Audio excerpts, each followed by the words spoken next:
Welcome to this second poem by Robert Frost. This poem, Fire and Ice, is a short but deeply meaningful poem that explores about human emotions and how possibly the world might come to an end.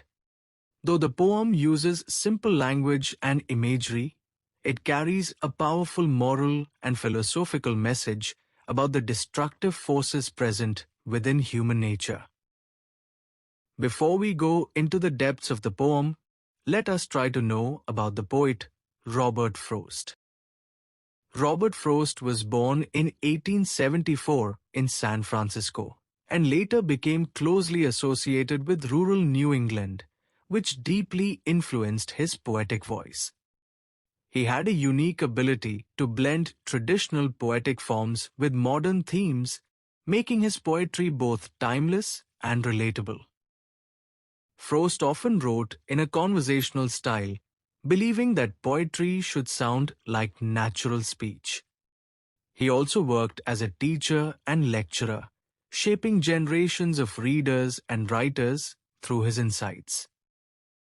In this poem, Robert Frost presents two extreme possibilities for the end of the world: fire and ice.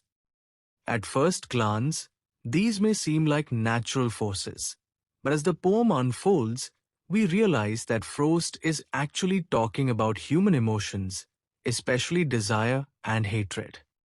The poem suggests that it is not nature, but uncontrolled human feelings that can destroy the world. The poem begins with the lines, "Some say the world will end in fire. Some say in ice." Here, Frost introduces two opposing views about how the world might end. Fire and ice are used symbolically. Fire represents strong emotions such as desire, passion, greed, anger, and ambition, while ice represents hatred, coldness, indifference, and lack of compassion. By using these natural elements, Frost immediately connects human emotions with universal forces of destruction. In the next lines, "From what I've tasted of desire, I hold with those who favor fire."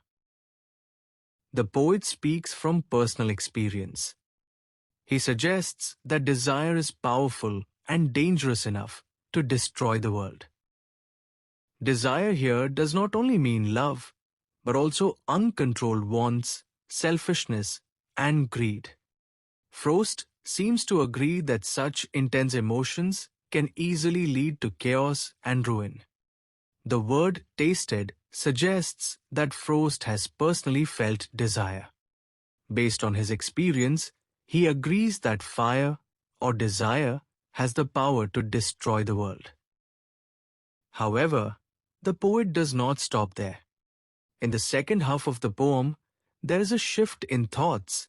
He considers another possibility. "But if it had to perish twice, I think I know enough of hate." Here, Frost introduces a hypothetical situation. What if the world were to end twice? He reflects on another powerful human emotion: hate, symbolized by ice. Hate represents cold emotions such as jealousy, cruelty, indifference, and lack of empathy. Hatred leads to cruelty, wars, and emotional emptiness, making it just as deadly as desire. To say that for destruction ice is also great and would suffice. The poet concludes that ice, symbolizing hatred and emotional coldness, is just as capable of destruction as fire. Unlike fire, which is loud and violent, ice, which appears quiet and cold, destroys slowly by freezing emotions, relationships, and humanity itself.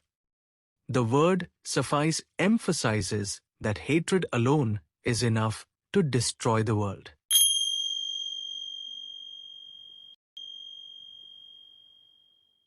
Theme of the poem. The central theme of the poem is destructive human emotions.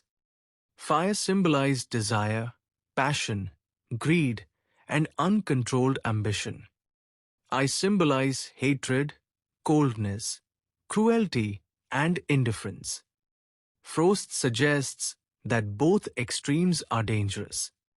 Whether it is burning desire or freezing hatred, either can bring about destruction. Poetic devices used.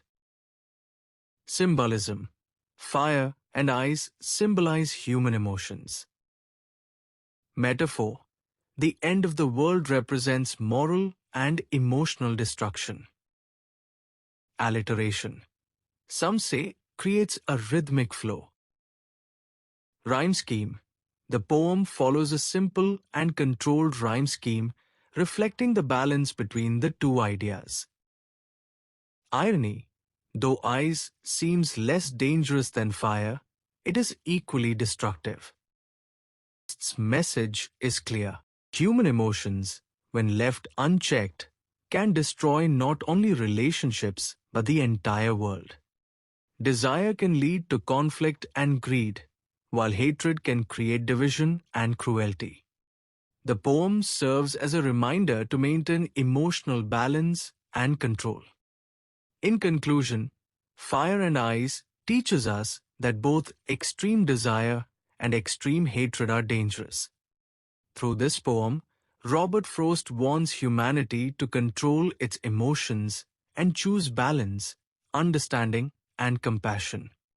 Even the smallest human feelings, when unchecked, can lead to devastating consequences. The poem teaches us that the greatest threats to humanity come not from nature, but from within ourselves.